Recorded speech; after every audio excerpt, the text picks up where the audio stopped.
Good morning, good afternoon, and good evening, and welcome to Chattering with Nicholas Vince. And in a few moments, I'm going to be saying hello to Jen Sylvia Soska and Rachel Stavis, and I'll introduce them. But before I do, I have to do something, which is explain again why I had to end the show early last week. He says, reaching behind him. I knew that was going to happen. So let me just put this, and that is to say thank you to the London Horror Society again for my award for my contribution, outstanding contribution. Thank you. Outstanding contribution to supporting UK independent horror scene. I just absolutely gobsmacked by that. Woo! Yeah! So well deserved. Thank you very much indeed. It was a lovely evening. It really was. Got to meet some really interesting other filmmakers or award winners there as well at the Unrestricted View Film Festival. So it was a great evening, and so that, again, thank you to everybody and everybody who liked and commented on Facebook. I think just under 600 people looked at it, and it's like, wow, that's quite amazing. So you're well loved. Thank you. Right. So that's all that out the way. And yes, also just a quick shout out to remind people, in case you don't know, that my short film, The Night Whispered, is going to be screened at the rescheduled Spooky Empire Film Festival at the beginning 2nd to 4th of December, along with Katie Bonham's Mindless and Mark Logan's Rats. So they're really doing, yay! So that's all happening as well. So, hello, Jen. Hello, Sylvia. Hello, Rachel. Hi! Thank you for having us. Oh, thank you so much indeed for joining us. And I'm just amazed. You are sitting outside, aren't you? We are. Isn't it nice? Yeah, we're in Los Angeles, and the sun is just, always chilling. Yeah. It just sounds such a, absolutely civilized way of living, apart from the sunshine part is. Yeah, no, absolutely. Okay, so Rachel, thank you very much indeed for joining this happy band. For those of you who don't know Rachel, would you just like to kind of introduce yourself and explain what you do, which is a lot?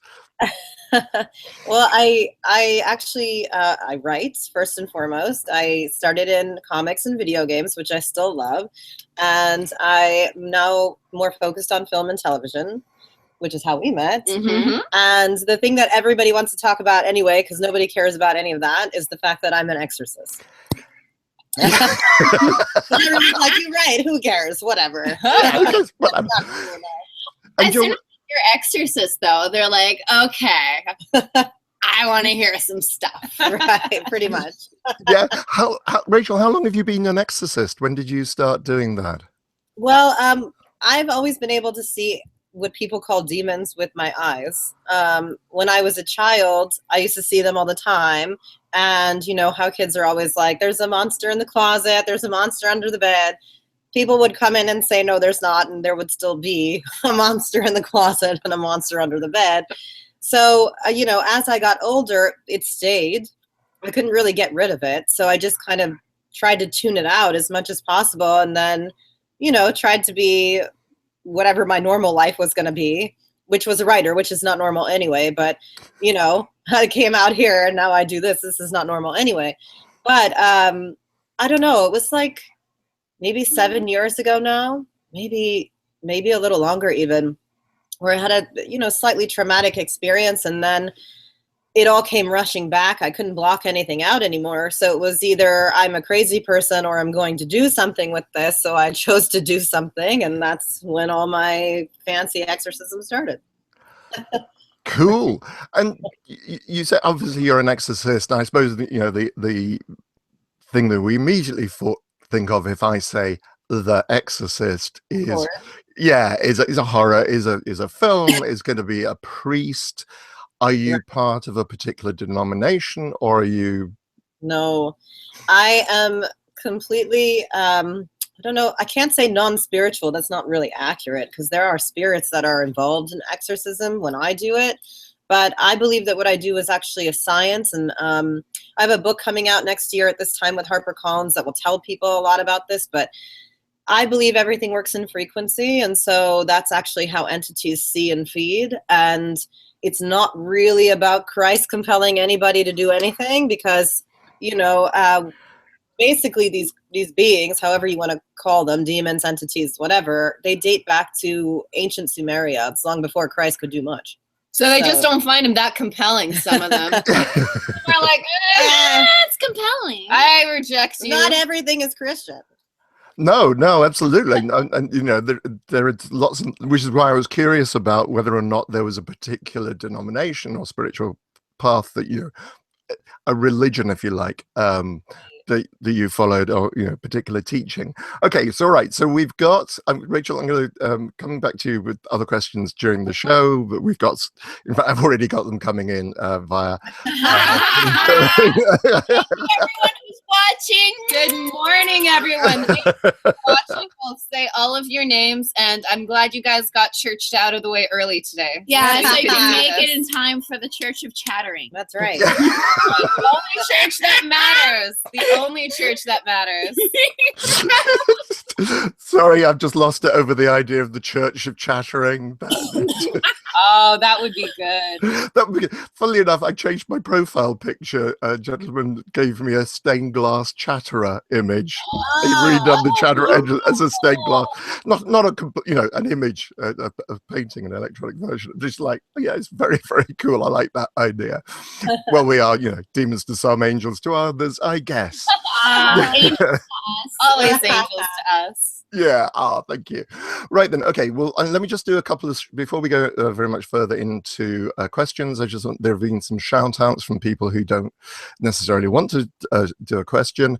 Lucas Reed sends his love via his mum Jacqueline. That's to. Oh, Lucas! Hi, we're wearing our rings. Yeah. We have matching wedding rings with Lucas. He's very brave. He watches Hellevator, and he has also been kicking leukemia's butt for years. Yeah, yeah, he looks like a very, very special young man. Yeah. And so, hi, Lucas, from me as well. And shout outs from Don Pettit and Brian Moore, who both wanted to be remembered to you both. Hey, Johnny. Hi, Brian. That's the East. They're East Coast. Yeah, they are. Yeah. Yeah, there he is. Yeah, so it's afternoon for them. Right then, okay, all right then. So we've talked very briefly about Hellevator, and the first question comes in from Nyla Reed. Will Heckavator replace or be with Hellevator? Perhaps you better just explain what those are. Oh, well, I'm going to add some context to Hellevator versus Heckavator.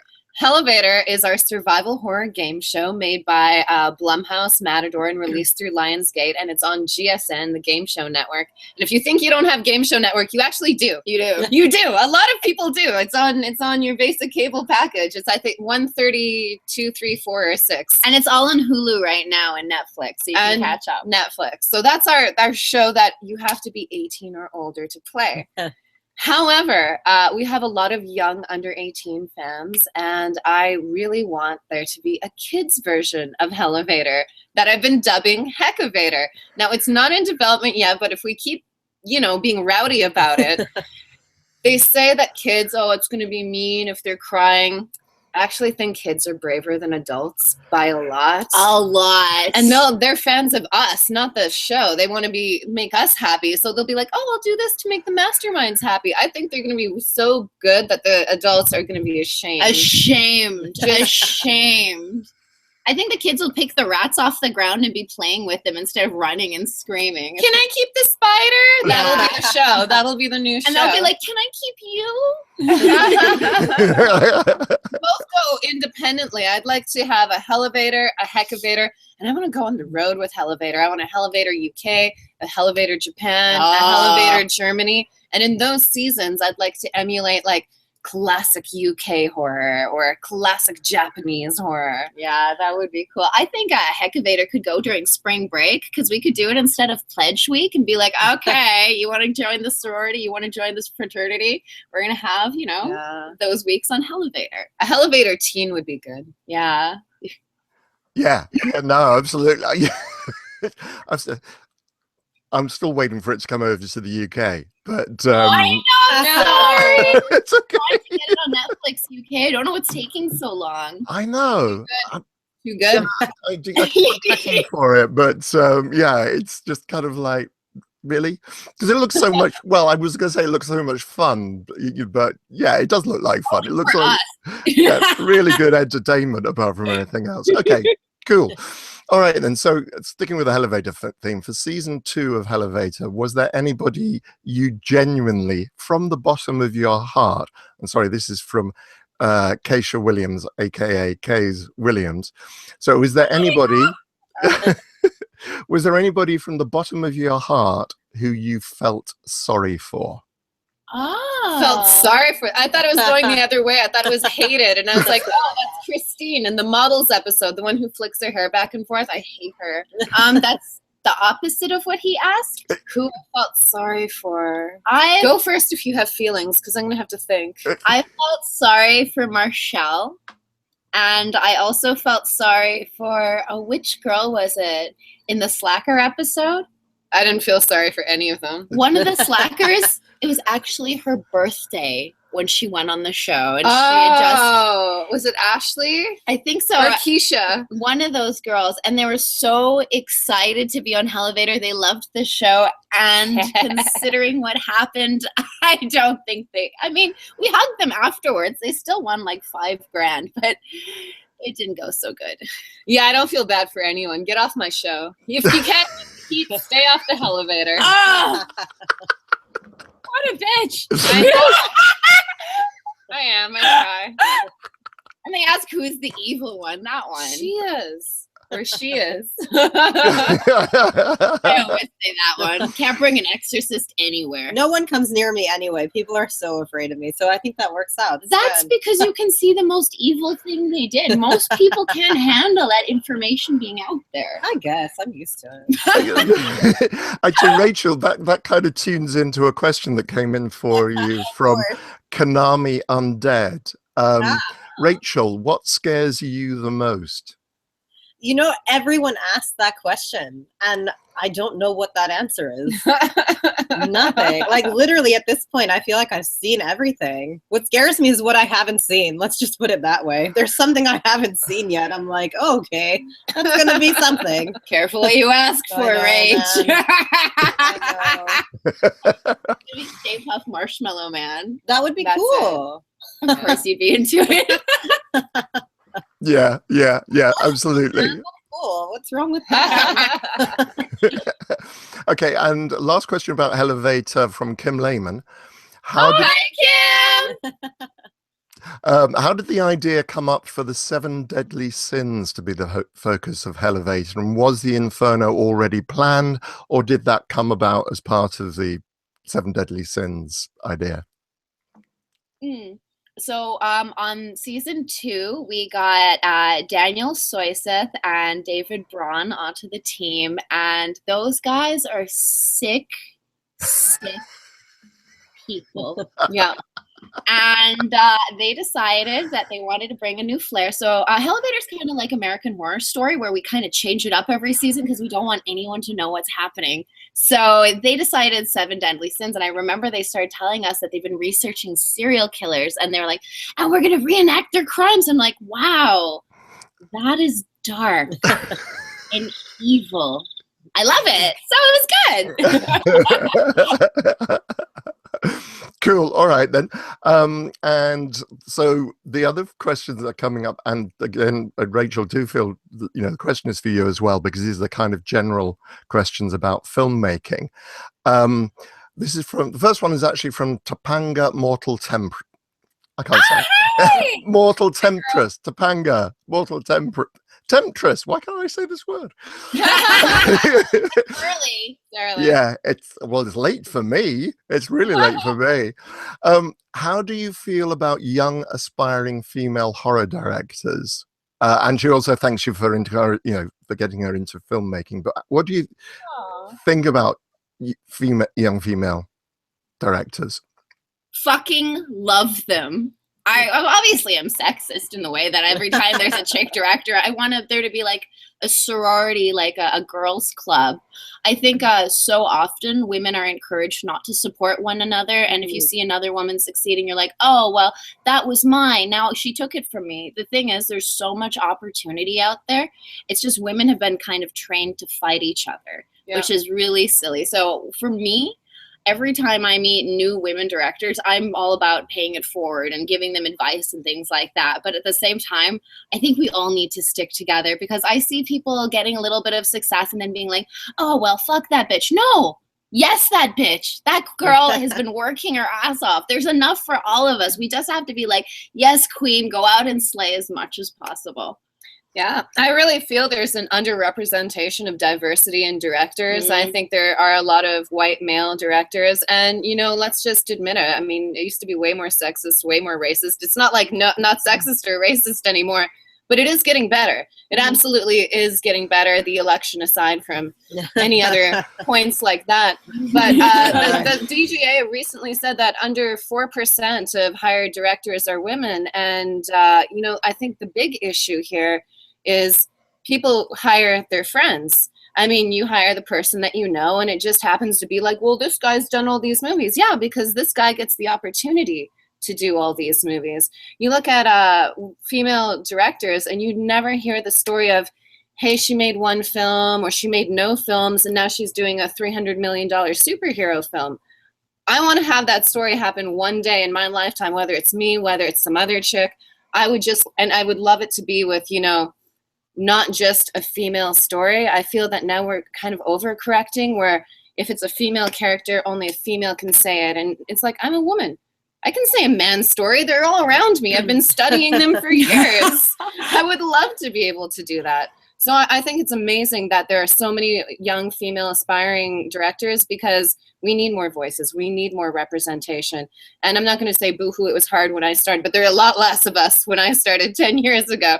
We weren't as loud, but now we're very loud and very proud. And if you want to be a female director, never let someone tell you no. If I can do it, anyone can. We literally didn't know what the fuck we were doing at all. And we're all right. That was part of our secret, not knowing anything. Not knowing anything. And I think, like, just as a side note, I think it's good to work in female teams. Yeah. Because we don't have enough of that. So you might have a female who, oh, well, we have to hire this female now to write a woman's story, but then you have a male director, which is not necessarily a bad thing, but it's like, it's much better, I think. I mean, speaking of telling a woman's story, because we're working on a film called Wires now, which is exactly what we're doing. But it's really good to have a team of women who have sensitivities towards that story and can actually tell the story beautifully because they've lived that story, And so working in female teams is nice. It's been really good, I think. Yeah, and that's what they talk about, diversity in hiring people. You can't just have one or two and just hope that that's going to change it. 3, 4, 5, then you see the tides turn, and then you see more representation, and you get more ideas, which is pretty much what filmmaking should be about. Yeah. It's very interesting. I was wondering how this is reflected in the comics world, because I was realizing that obviously all three of you write comics. And I was thinking back to when I was writing comics back in the 1980s, and I was part of the Comics Creators Guild. And I think we had one female member. And when I was writing for Marvel, I worked with one female artist. How much do you think that has changed now in terms of what you guys are experiencing? I think that's changed hugely. There's so many women. There's a woman who is just working with the late great Steve Dillon on the Punisher run. I mean, we don't see in Marvel comics the same thing that we necessarily might see in superhero films, where there's a lot of diversity. The people behind the screen, the pages, are actually people sharing their unique stories, which I think is awesome. Like, which one is that? Oh my gosh, Captain. Oh, Captain Marvel. The Captain new Marvel. Captain Marvel is so amazing, and we're at a time. What I loved about comic books and superheroes is they would talk about real life issues, but you'd have super heroics in there, so you'd almost feel like there's someone who's going to set everything into a right and a wrong. And there's so many huge social, political like issues right now, and the fact that comic books are grabbing onto that. Like a lot of people were giving Marvel shit for saying, "Oh, you turned Thor into a woman." No, actually, it's his girlfriend Jane Foster who's now fighting cancer, and every time she uses her power as Thor, she gets closer to death, and that's a huge self-sacrifice. So they didn't like just make Thor a woman. No, Thor isn't mighty enough to be Thor now. And I think that is just like so cool that you can have those discussions. And like Marvel is the shit.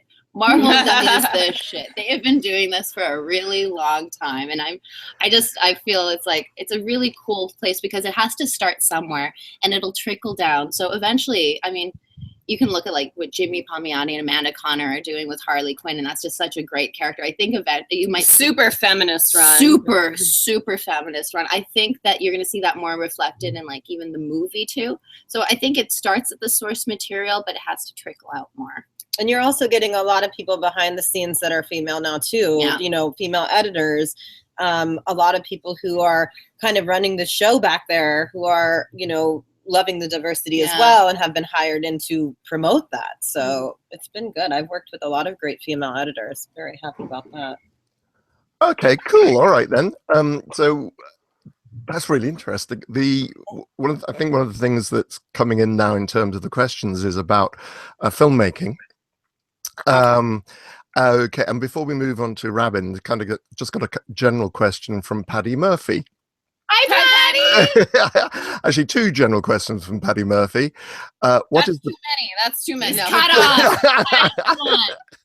Okay, let's hear them. All right, then. I'll tell you them both, and then you choose which one you want to answer. Okay, fair enough. What do you think is the best way to encourage actors to give their top performance, other than at knife point? Was the first question. It's a great question. Yeah. And the other one, any advice for starting out director who also doesn't know what the fuck he's doing? Oh, those are great. I'll start with the first one. Yeah. Actors are very precious people. They expose themselves in a very vulnerable way, whether they are open about saying they're vulnerable and putting themselves out there, or whether they're like, nah, this is just a job for me. They're all very vulnerable and they're putting themselves out there.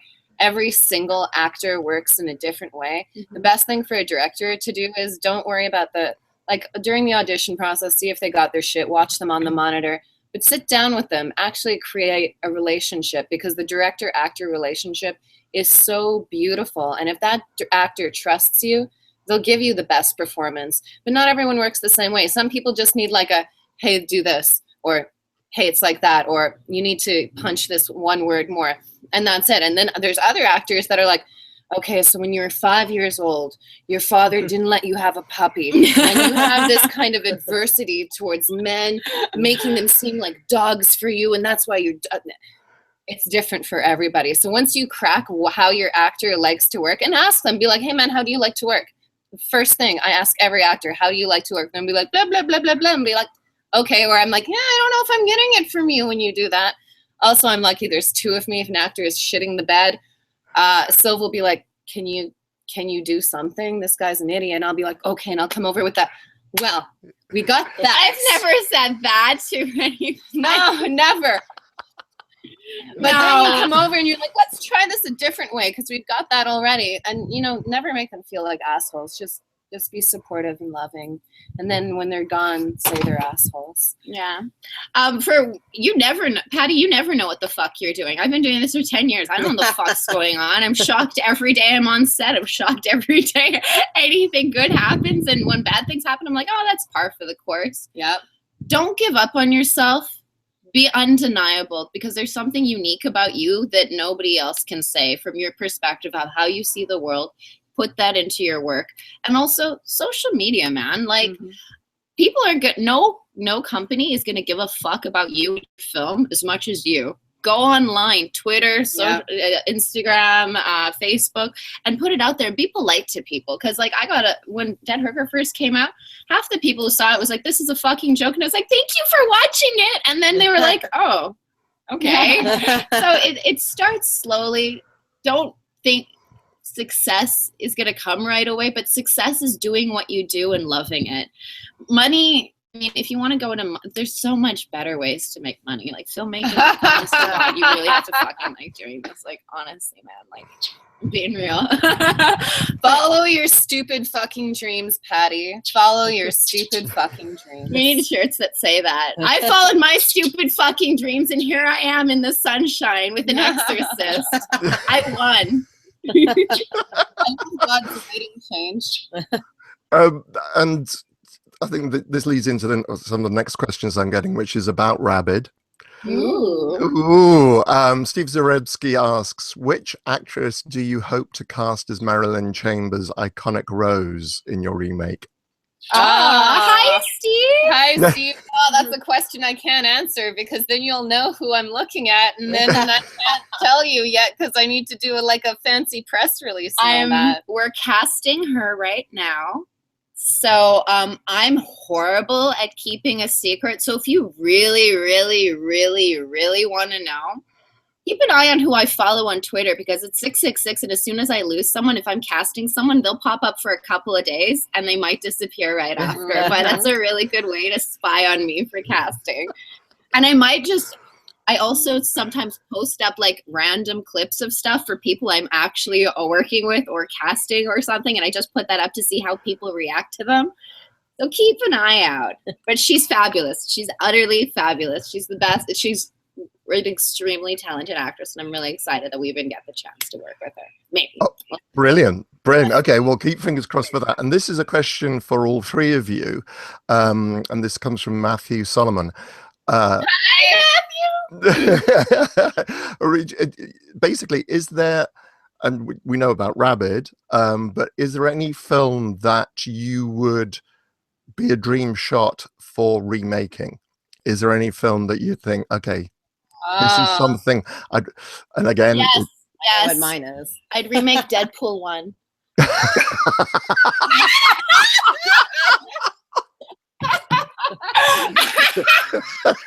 Good answer. That's even better than mine. Fuck it, I go with that one too. Okay. Dead Ringers is the other Cronenberg movie that I would love to take a crack at. People are like, "Do you love Rabid?" I'm like, "Yeah, but if I had one choice, come on, Dead Ringers." As female proctologists, and we get the Olsen twins to come back, and I know they don't have to do an art house movie, but I'd be like, girls, just show them once how good you are, and then go back to your billions. Yeah, Mary Kate and Ashley, I know you're watching. We're ready. Yeah. Okay, and Rachel, which film would you like to remake? Oh, The Entity. I really want to do The Entity. I'm dying to do The Entity. Like, please. I know it's around. I know James Wan has it. I would love to be able to take a crack at that. It's one of my favorite movies ever. You have a special skill set for doing that. I movie. do. I know a thing or two, Mr. Wan. I'm just saying. I might know a thing or two. Okay, all right. Well, just before we crack on with Deadpool, and I think I'm still reeling from the previous answer about Deadpool. But before we go on to Deadpool, Jonathan Hughes and Jamie Green both ask: is there any update on the Kill Crazy Nymphos attack? Yes, the update is it's coming. And it's my first graphic novel that a lot of the production side we're doing on our own before we team with someone to release it because of the content. It takes a while, eh? If you're not Marvel and DC, things move slower. Big things move slow, but it's coming. And let me just say, it's more offensive than I expected. It's a lot more offensive than I expected it to be. And I'd like to say sorry, but I don't feel sorry. But I would like to if I had felt that I should, but I don't. I think it's going to be really interesting for Rob Dumo, who did the art, to ever go to a comic convention again if anyone requests anything from the graphic novel, because it is so very, very graphic. It should. Yeah. We just gave an update. I think it should be early spring that everybody gets their copies, just because we have to do the prints and the colors and the everything, which took so much fucking time. We're also testy bitches. We're like, I don't know about that. Nah, I don't know about that. I do want it to be perfect. It's gonna be perfect. That's all we ever ask of anything or anyone. And Yeah. it will. So it's coming, and thank you for your support, guys. And you know what? Since it's been a while coming, maybe we'll just throw up another picture of us from the Kill Crazy shoot, right? The nun shoot. That'll tell you all over, right? I could just imagine an awful lot of fanboys just rolling on the ground, just waving their little arms and feet in the air, just at the thought of photographs of you from the nun shoot. Right. Okay. So. Okay. Right. All right. So I'm going to be going on to Deadpool. Yeah. Okay. You'll get, obviously you will give notes. So these are kind of at this stage, it's kind of hypothetical questions. But who would you want playing Cable? Assuming Cable would be in Deadpool 2. Of course, he would be in Deadpool 2. It would have to be somebody who looks exactly like the character from the comic book. I heard they were casting younger and shorter, which isn't right. Ryan Reynolds is like 6'1", 6'2", Yeah. 6'3", maybe even. So if you see in the comic books, respectfully, whether you care to acknowledge it or not, Cable and Deadpool were in a marriage. Yeah, they For a have while. a daddy relationship, so we're not gonna. And Deadpool and Ryan, which I love, Ryan said, I want him to be gay this time. I want him to be pro-gay because he's Yeah. pansexual, so he's a little bit of everything. But in the first film, they're like, yeah, he's pansexual. I'm like, no, he kissed a guy on the cheek as a what? Listen, No, then everybody I know is pansexual. Please, let's actually talk about it. I mean, this is somebody who just blew up the superhero box. Let's just stretch that box out a little bit. Oh my God, that was that sentence taken out of context. Well, when you consider what the short video that Ryan Reynolds posted with him and Conan during the week, then I love. See, he's ready He's to ready go to go there. there. He's ready. it's I'm ready. I think we're all ready to see that. We have Yeah. a short list of cables but we don't want to blow our load in front of everyone. I don't want anyone taking my good ideas, and I might leak my good ideas online so people can be like, oh, that's a good idea. Yeah. We do have a couple good ideas we're gonna leak. Okay. All right. Well, if you think that is actually a question from Amanda Oakes, Hi, Amanda. Hi, Hey, Amanda. Tara. who was without giving too much away, is there anything you can give away in terms of your thoughts as what you would like to do with Deadpool 2, apart from making him more obviously pansexual? It's funny because we do have remember how Tim Miller in the first movie went forward because they had that really great pre-viz sequence where Deadpool was fighting those guys. So I do have a sequence like that. And I'm actually going, I found out on Friday, it looks like they're in contract negotiations with David Leitch for, I think I said his name wrong, but he's fine. He's getting Deadpool 2 maybe. He doesn't give a fuck how you say his name. But the previous video. But the previous video, I was thinking that even if I don't get this, even though I think I've gotten pretty damn fucking close. By the way, everybody who's watching who did anything for the Deadpool campaign, I will tell you where I landed eventually, but way fucking closer than a pair of fucking twins from Canada ever should have gotten. But I think I am going to release my previous sequence when they make the decision for a director. If it's not me, I just want to show them what I had in mind. I can tell you there is one scene that hasn't been in the last movie, and I don't know if it's going to be in this movie. It might be, but there's one scene where there's a fight between him and somebody else. Snicked. No, it's with Hugh Jackman because Hugh Jackman Jackman was Wolverine, so we would start the movie with a Wolverine fight. And a Wolverine Deadpool fight that's better than any comic Deadpool fight ever, because people are going to be like, oh, is it better than this one? It's like, maybe yes. only second. Yes. Just because Daniel Way's Wolverine versus Deadpool fight in Wolverine Origins. That was pretty good. That's the one that we want to be. I awesome. mean, he even drops a fucking piano on him. It's like a cartoon. He's like so happy about it. So Yeah, that would be that would be a huge thing. And I also think he needs a love scene with Cable. Everything he did with Copycat or whatever, Vanessa. Oh my God, I can't wait for them to I go just through want- all the holidays. Yeah, that's what I want to see.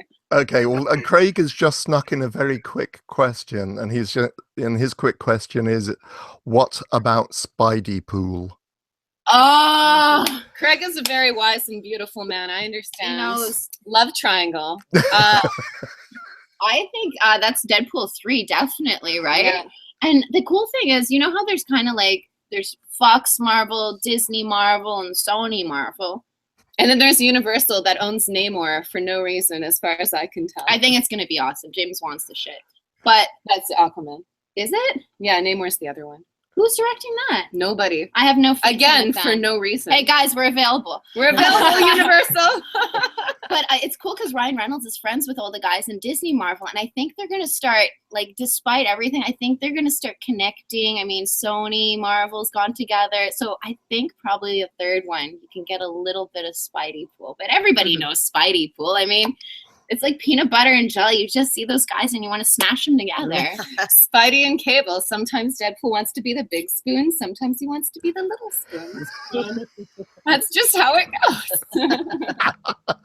Okay, all right. Well, a couple more questions on kind of within this area, and then I want to move back to do a question on comics actually. Which this is from Joe Vasquez. Which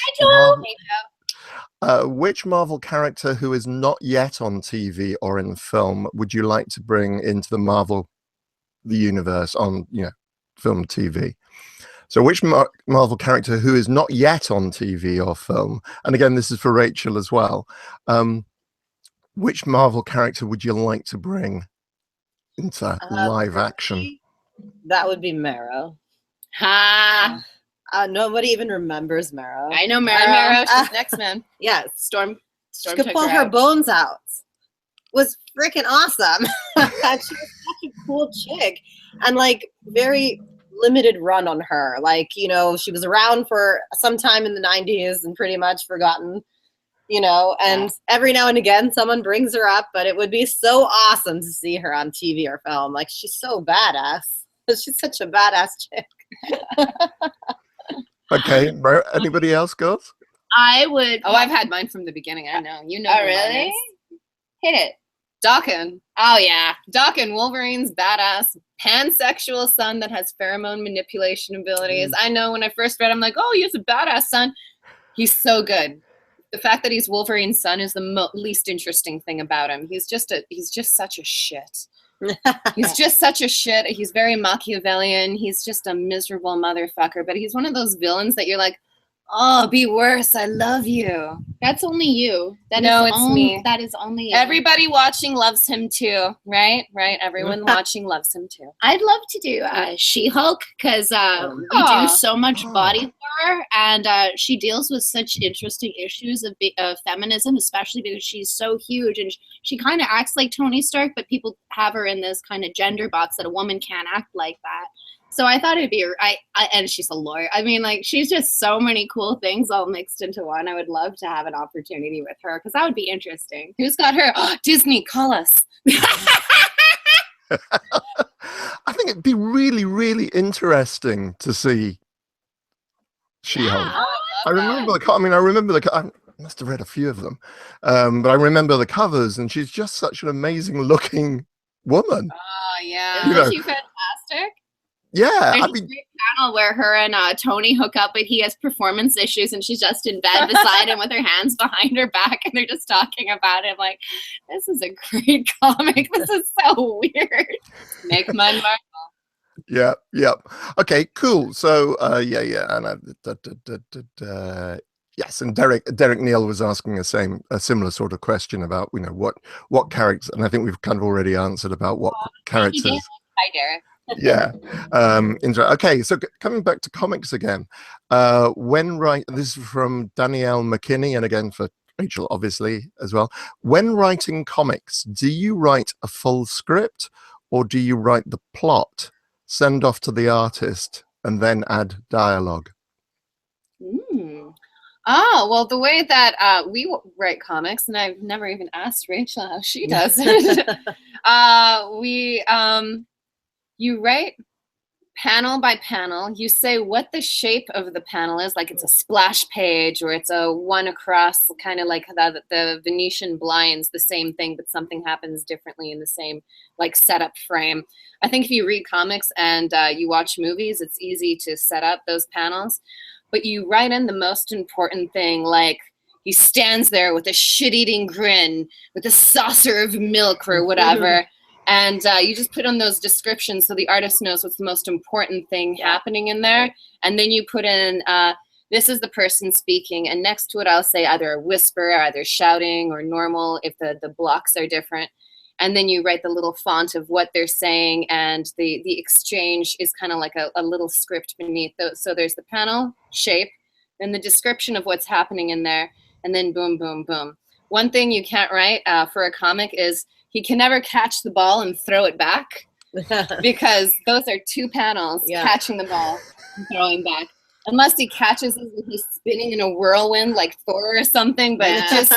You can't like take a drink and then spit it out. Those are two pieces of action. So that's the only one thing that is like, oh wait, he can only do one thing at a time. Yeah, absolutely. And it's the same for me. Like you write the script, but you have to set up every shot, which is weird because I'm not a director and have no claims to be. She's gonna be a director one of these days. She's so talented. But it's funny because they always say when they read, because with this thing that we're working on now, like I literally gave them 3 pages yesterday, and so it's like, look at this thing, and they're like, you write so visually, and I think it's because I come from comics and video games. Video games similar, not the same, but you know, you have to write in ways where people understand what to do. You know, because it's not just you like going, okay, here I'm giving this to everybody who has all the vision. You just do all, you know, here's some words, make it happen.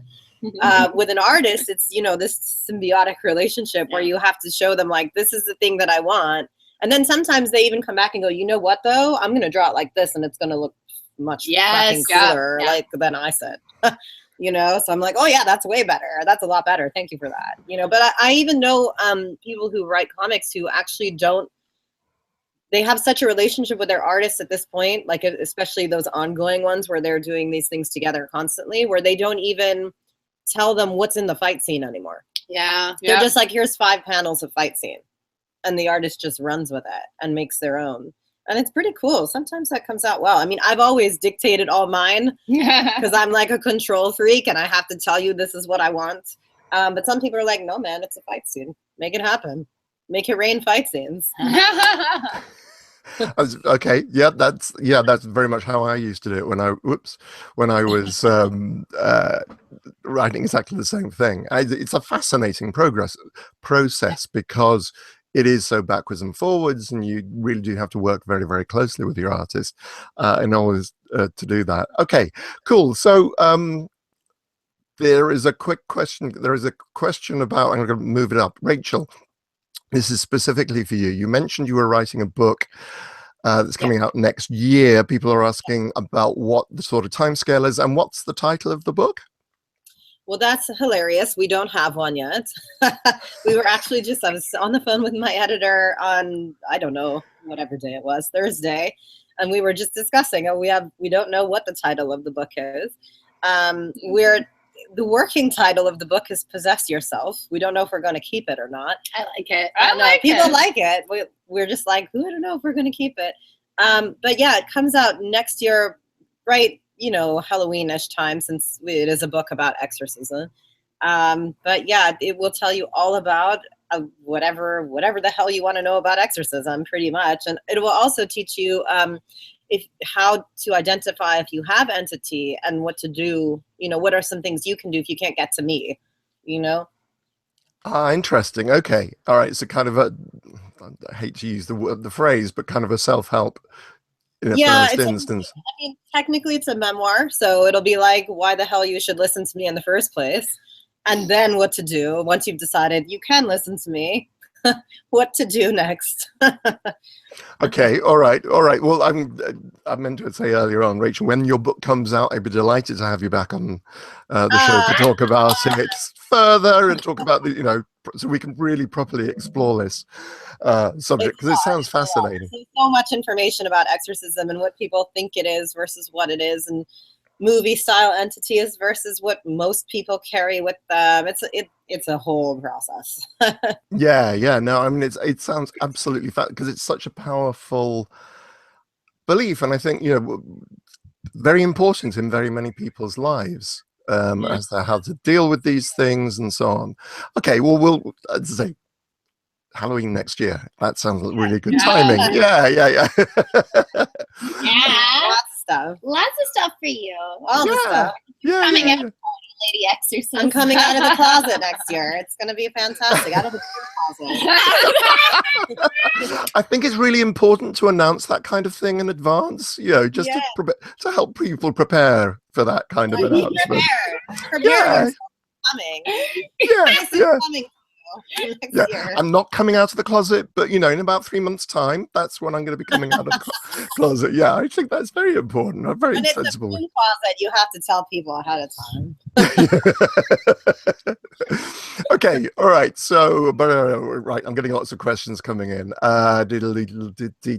Rachel, this is coming in for you. You've been posting some comic pages on Twitter. Remind me of the name. I did look it up before. Demons of Mercy. Demons of Mercy. I really like that title. So you've been posting up some pages. This is from a comic that's already published, or what? Or what are we? So basically, a long time ago, which I'm not going to say because I don't want anybody to know how old I am. She's immortal. Yeah. It was in the 1800s. Marvel published this book of mine called Demons of Mercy, and Mercy was technically part of the Marvel universe at the time, which was really cool because that doesn't happen very much.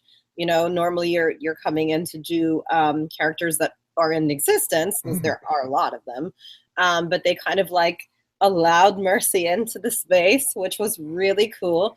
And so we only did one issue because at the time there was going to be a game as well, and then the studio lost funding, so Marvel was like, we should wait until we do this again, and then we all kind of went on our ways and did different stuff. And so I found the PDF not that long ago, and I was like, I should post this up for people, see if they like it still. And I really love that character, Mercy Dawn. She's an assassin. She's a really cool character, and she works with things like memory metal and has memory metal weapons that have to do with heat, and she obviously kills demons, which I know something about. And so, I was like, maybe it's time to bring her back. Maybe it's time to see how people feel, because she never really got a full storyline. So I've been posting it, and people have been like, yeah, hell yeah, we really like it. So.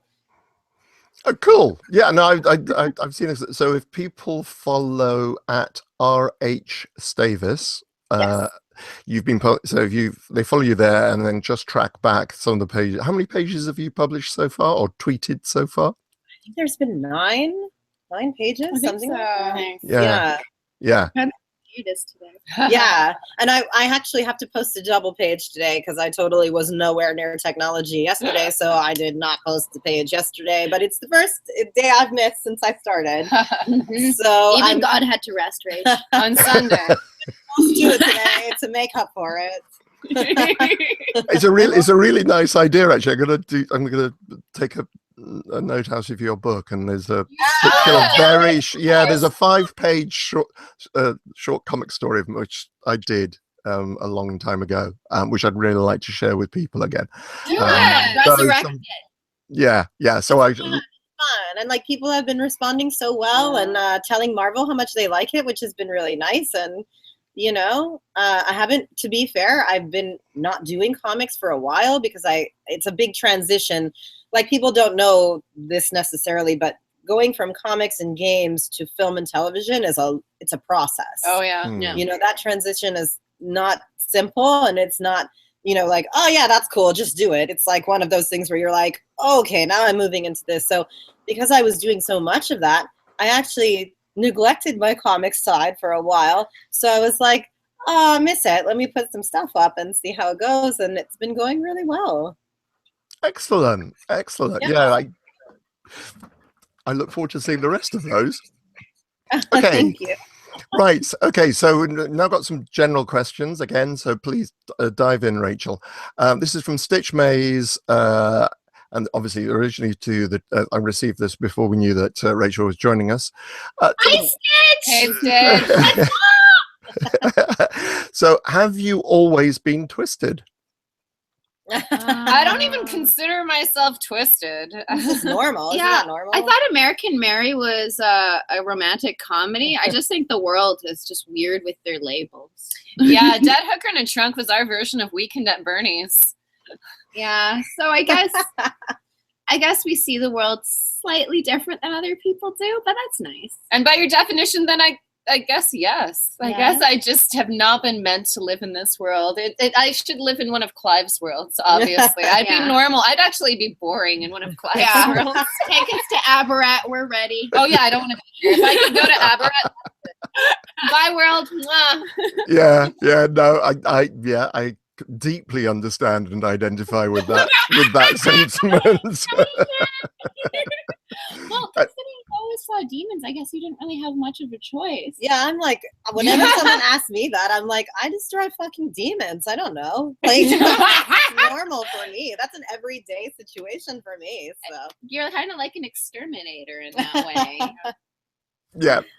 Really, I don't know what normal is. I have no idea. Normal is boring.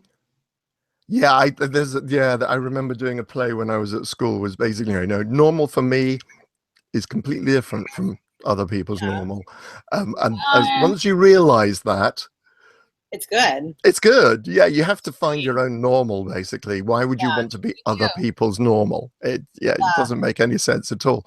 And Stitch has a second question, which I really rather liked. If you went to hell and Satan let you do whatever the fuck you wanted, who would you endlessly torture? Oh, I like that question. Hey, everyone watching, you fucking know who you are. You know who you are, and you deserve it. And at the end of time, hey, you can pretend that you're a nice person and lie to whoever you like, but God is watching and Satan is waiting. It's a good answer. Yes, exactly. No, you know who you are, and you know that you deserve to burn in hell forever. You do. But deep down inside, you're going. I'm gonna shock you. Yeah? I'm gonna teach Satan love. And when he offers me that, I'm going to say no, and I'm going to give him a big hug, and I'm going to be like, you and the big G, man. Come on. You know he forgives, like, fucking everything, dude. Oh, you're going to be the one to facilitate that conversation? Yeah. Satan, just talk to God. Say you had a bad morning that day. No, really, that's why I'm so good at my job, because there's so many, like, when you make a movie or whatever, people get so, like, in that, like, God and Satan, that literally that relationship happens. You have to be like, dudes, you got to talk, like, honest to God. Yeah, he can't live in hell. He's an angel. He can't live in hell. No, he's a dick. That was a great question. What about you, Rach? Well, I haven't seen any Satan around, and I've killed a lot of demons. So you've been looking? I'm always looking. Yeah. I'm always like, where is he? But I hope after this he sends you an anonymous email. He tweets at you. Hey, girl. Hey, girl. What up, watching? yo? Me with the horns and the tail, yo. I've heard about you. Some good things. So because of that, I don't really, like, I see what I call realm walkers, which are like the closest thing to what people believe are demon or Satan. And there's more than one of them. So unfortunately, congrats, people. There's more than one Satan. But I think that I wouldn't be torturing anyone there, because I feel like from what I do here, I've seen enough people tortured here that this is probably hell. So, there are a lot of people who I think are in their own hells right now. Good, they deserve it. Well, some of them deserve it, But that's why they're awful people, because they go through a lot here. Well, I don't know if it's good and evil. It's selfish and selfless. And I feel Yeah. bad for the people that are so hurting that they can't look outside themselves to be kinder to one another. Yeah, but people get caught up on the me. They're like, Very everything's unfair. People are mean to me. And after a while, you've really got to sit back and be like, maybe it's you, though. Yeah, and also Maybe it's at least, in a way, some percentage you. And you can't just say it's everybody. You got to fucking change, too. No, it's true. Like, and I have a hard time with that, actually, because of what I do. Mhm. Because Oh, yeah. when I take things out of people, I want them, we all have this saying where it's like, you're going to rise or you're not going to rise. It's like psychic surgery. I can tell you to quit smoking, but if you don't quit smoking, you're not going to stop. You know, like you're going to get sick again. And I'm not saying that's what I'm saying, but you know, like people will come in and I'll be like, here are the things that you have to do, or here are the things you need to do in this space to make it better or good. And they're like, okay. And then they don't do it. And then they don't rise. And then I'm like, oh.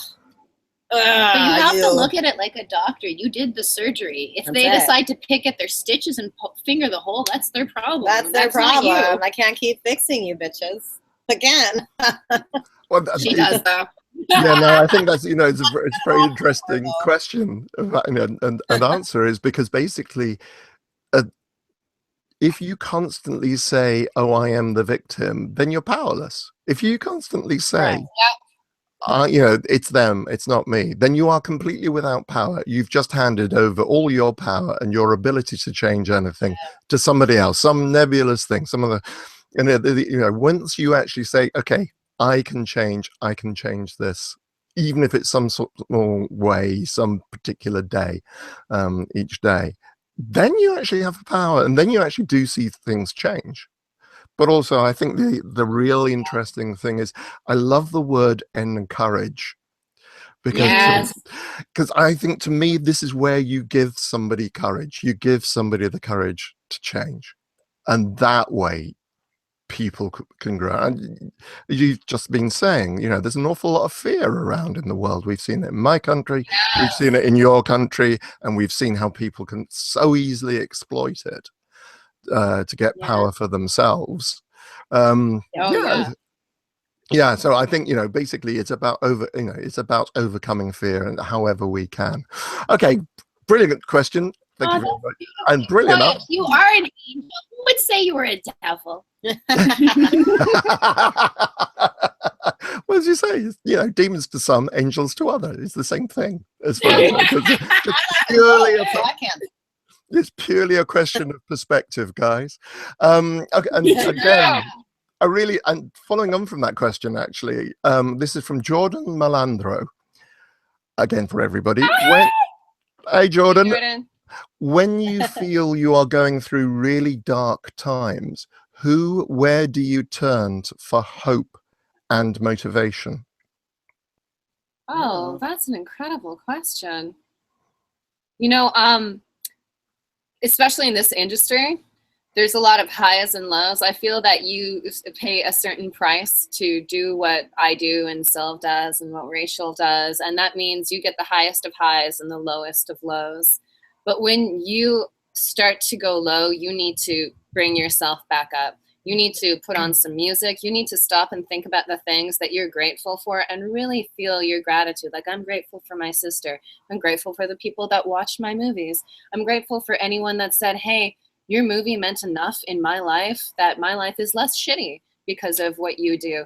And that is a huge responsibility. And anytime I start to go down, I just say, no. You got to think about the things that matter, whether it's your mom, your dog, some life thing, something you're looking forward to. For me, for a while, it was looking forward to seeing Doctor Strange. I haven't seen it yet. That's a happy thing that's going to happen in my life. The most important thing is you don't throw yourself a pity party. The late, great Gary Marshall said, give yourself 1 hour a day to feel shitty about yourself. And make it like a shift. You get 1 hour to just sit there and throw a pity party. And then when it's done, suck it up and keep going. Yeah, if we really think about it, we could just sit there crying all day about the shit that's wrong in our lives and the world and happening to other people. But that doesn't do any good. That just brings everyone down. You got to stay up. You got to be the change you want to see in the world. Jen literally stole my answer, even the Gary Marshall thing. We only have so many stories between the two of us. Well, for me, part of the situation that I teach people when I see them is how frequency and vibration works. And so, you know, it's complete side note. I'm going to go on a tangent here, but entities, that's how they see. So we have high entities, high beings, and we have low entities, low beings, and they both see you. And if your frequency, we emit energy as people, like that's what we do. We're all made of stars. We emit energy, whatever. And when we have trauma or depressing events in our lives, we start to emit a lower frequency.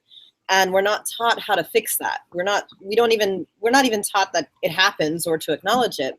So oftentimes when we have these situations go on where we're emitting low frequency, that's how entities see. They see in, like, you know how mosquitoes see in infrared, like who's the bloodiest. These things are like, who's on my match zone? Who's my BFF of low frequency? And that's how they attach. And So it's like Grindr for them. Kind of, yeah. But not in a happy way. Not in a happy way. Who's suicidal? That's pretty much. Oh, there we go. And they have very specific frequencies. They actually can't jump from person to person. They have to look for someone who has that frequency that they match. And so it's really important that we keep our frequency high and we keep positive outlooks. And it sounds very, you know, peace, love, and light, which I'm not really. But I'm a very dark bitch for peace, love, and light. But you know, we have to keep those frequencies and vibrations up so that we can be immune to those kinds of attachments. And for me, like what I do, since there are a lot of people who can heal me, I go into nature. Like I'll go, there's a graveyard here that I really love that I go sit in. I just came back from a vacation that I took myself on. I take myself on romantic vacations all the time. So I just go to like mineral hot springs, or I go into nature and I retreat and I just get the shit out of LA and I don't talk to people. And I'm just like, I'm alone under the moon being naked, and that's what I'm doing. And it works. Treat yourself. It works. Treat yourself. It works, ladies. Yeah, no, sometimes it just does come down to, you know, doing something nice for yourself. And just saying, okay, I just need a little break. Just to regenerate, you know. There's a lovely writing called Desiderata, which talks about just being kind to yourself and being gentle with yourself.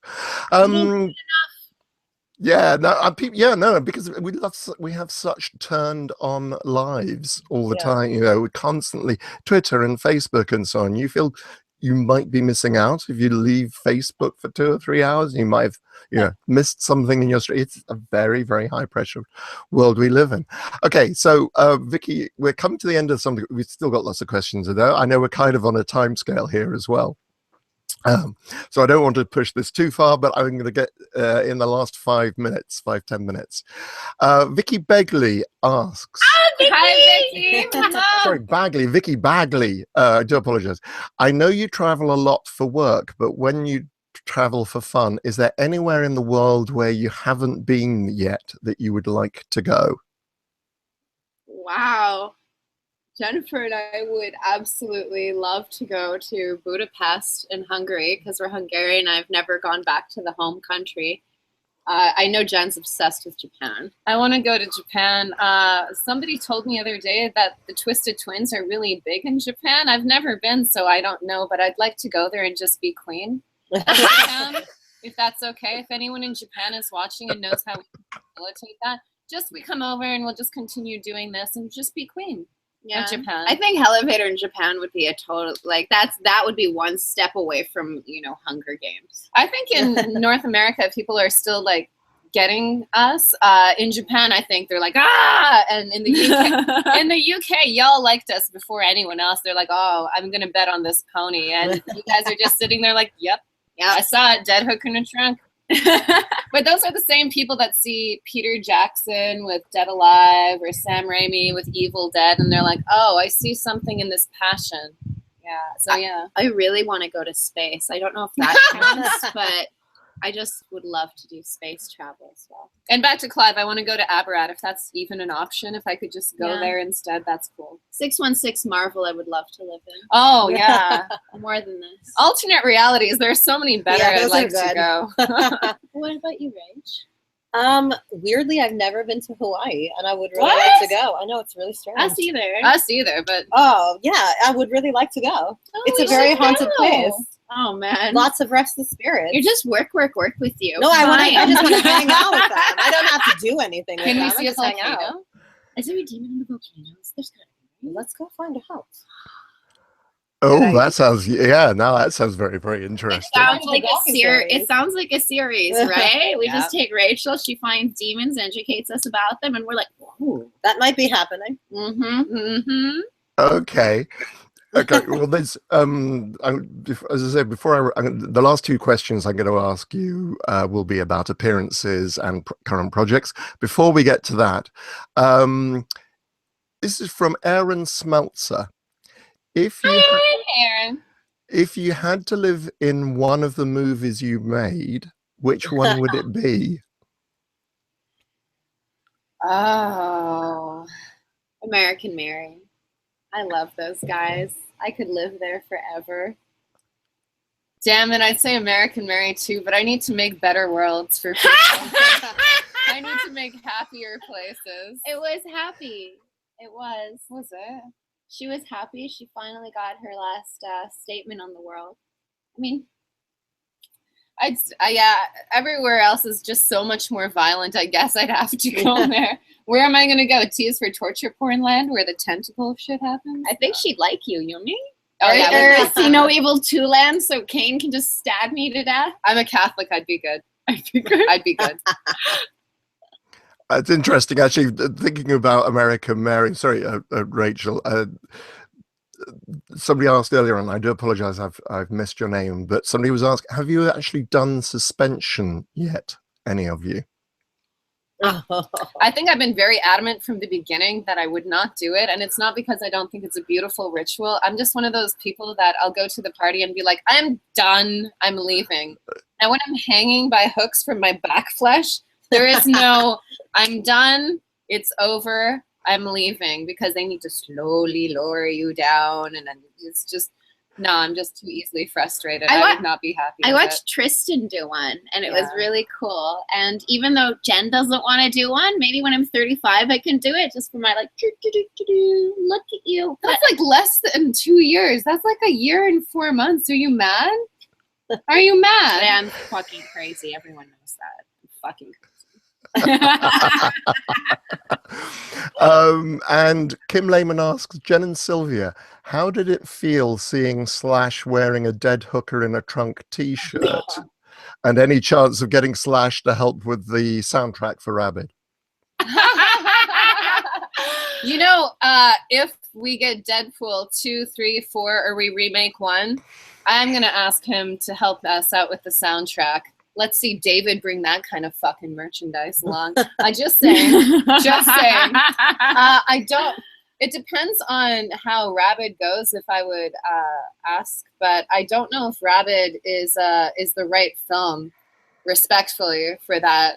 However, there might be a project the three of us are doing coming up that might have something like that. But of course, I'm not allowed to say anything because there's press releases and people I answer to. So I don't even know what the fuck I'm talking about right now. We met us. Slash has been so kind to us and our family that we actually went to the Seattle show, and my dad always gets, and mom always gets some like t-shirts and movies and everything. And they got him the dead hooker in a trunk shirt. And just because they love him so much and he's so sweet and gives us passes to these shows. So when I saw him wear the dead hooker shirt, like it meant a lot to me because of the film and everything, but it meant even more to me because I know what it meant to my parents. And it was so surreal. I mean, everyone follow your stupid fucking dreams. Look where we landed. Honest to God, that shouldn't have happened. Yeah, Slash is the nicest guy in the world. Like, that's just an average thing for him to do. Something so overwhelmingly kind. Like, he thought, oh, the shirt's cool, I'll wear it. And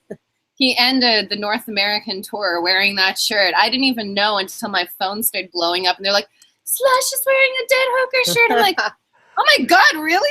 Ah, it was awesome. Yeah. This is the greatest feeling in the world, Yeah. especially if it's a friend of yours that's like, aw, Yeah, and if you're a Slash fan, which I'm sure everybody is, keep an eye out for next year because a little bird told me there's going to be some fucking crazy shit coming up. That's okay. All right, you heard it here first, folks. Okay, so the last a couple of questions are about appearances. Have you guys got any conventions or appearances or signings or anything lined up? We don't have anything lined up. The last thing we did was Stan Lee's Kamikaze. We kind of overbooked next year. Like, if things work out, I don't know. I can just squeeze Deadpool in January. I can squeeze it in. I'm gonna push Rabid back a little. I can do that. But no, I would love to do more conventions because you're so detached from the people who make your life possible that I really like meeting those people and hugging them and saying, "Oh my God, thank you." So there should be some coming up. Hopefully San Diego Comic-Con this year. Yeah, definitely. And if there's a convention in your town and you're like, I wish the Soskas were there, just fucking send so many emails. Just blast them and say, bring the Soskas out. And if you go on our little website, twistedtwinsproductions.net, there's a contact button with our representation, and just say, tell those people to book it, because I don't talk to people that say, hey, would you like to show up somewhere? Because there have been some pretty creepy offers I've had from maybe not even a convention involved, you know, like a private event. I know you get them, Nicholas. I get them all the time. Hey, we're having a Hellraiser party. We just want you. It's my shed. I have my hatchet. You can sleep at our place. Ooh. Oh God, you've just reminded me of the first fan letter I ever received. Written in green ink and inviting me to, and I'm talking in, 1987, 88, something like that. It was, and then he sent photographs, and it was all very, very strange. Obviously you went. No, I'm just kidding. Yeah, I went, and that explains everything since, really. Rachel, Rachel, have you got any appearances lined up or anything? Not for a while. As they said, I am also overbooked with projects right now, which is good. That's good. But I know when the book comes out, I will be doing a book tour. I don't know exactly what that's going to look like yet. I know there's TV. I know there's stuff like that. I don't know where I'm going to land, but somewhere. It'll be somewhere. So once it gets closer, I'll be able to tell people what's going on. Okay, cool. All right. So the very last questions is, okay, what projects I think we've kind of touched on most of the things that you might be working on. Is there anything you can tell us about, starting with Jen and Sylvia? Obviously there's Rabid. I actually can't tell you anything I'm working on, which sucks because there's like 3 TV series, 5 movies, a comic book, 3 comic book series.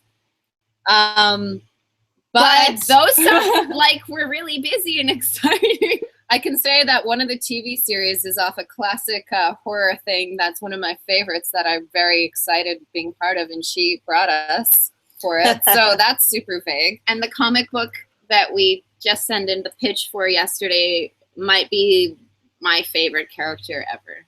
Maybe. Yeah, it might be exactly who you're just randomly guessing it is. And is it the greatest one of those ever written? Yes, obviously. It obviously is. And there's 2 other characters that we're writing, but I can't tell you who. But if you watch us, just look at what we post. Because we're so obvious. If I can't tell you what I'm doing, I'll post. It's not the Winter Soldier. Definitely not. I'm not bullshitting you. But if I start putting a lot of the Winter Soldier up, like, oh, Winter Soldier. Guys, I'm trying to give you a hint. So if I put a lot of something else up, you're like, oh, they're doing a lot of this, or they're putting up a lot of this. Oh, and then there's also a mutual friend of ours that, if you're reading between the lines, we're going to be doing a whole lot of his writings into films. So, brava, finally. And that's something I've been wanting to do for a while, because that man's a genius. It's like we're psychically talking now, Nicholas. It's just on a level that's just us. I know exactly what you're talking about. Oh, yeah. I'm very excited as well. Rachel, I'm just blown away by that idea. It's just really, really exciting. Rachel, obviously you got the book coming out at the end of next year. What else are you got coming up? Well, hilariously, most of the other things are with them. So there are also things I can't say. Everything you just heard, I'm in there. Yeah. So yeah, we have a lot of really cool shit coming out. Yeah. Many TV things, a couple of films, working on this one film, which I will just say is called Wires, which I'm really, really excited about. Wires is something that's a movie that's never been tackled before, and it's kind of like a response to something, because a lot of the times there's so many restrictions creatively, and this message is so important that we became very inspired. Rachel actually did while we were driving to our mutual friend's house, and then the inspiration just came. And if you like body horror and things that will leave a very striking impression on you, you will really like this movie. But I think a lot of people are going to be utterly horrified by it, and I'm totally rad with that also. Yes, I think so too. It's going to be I wouldn't even call it like a coming of age story. No, but it's a self-love story, yes. and it's science fiction also. It's our first real delve into something that's just beyond the beyond. And I know we're being super vague, but we haven't mentioned it ever yet. Yeah, this is our first. This is the first Yeah, time. this is our coming out party for that project. We're literally writing it now, so. And we also have a film series we're working together that's on her life story, and it's going to be the answer to The Conjuring. It's like The Conjuring, just it takes what they do to a completely different level, because it's what she does in everyday life. And, you know, sometimes people are like, oh, I want to know if ghosts exist. Let me fucking tell you, make sure you want to know if ghosts exist or not, because now I know the answer to a lot of like, oh, I wonder. And you can't unknow what you know. You can't unsee things. And being You friends open with the this box one- and you're fucked. Yeah, I opened. Oh yeah, we opened the lament configuration, and now things are just happening. You can't put it back. You Yeah. can't put it back. Once you follow me around for a while, Yeah. weird shit starts to happen to you. Oh yeah. Like really weird shit. And at first everyone's like, that's awesome. It's so great. And then they're like, fuck you. This is not great anymore. It's not great. It does wonders for my love life.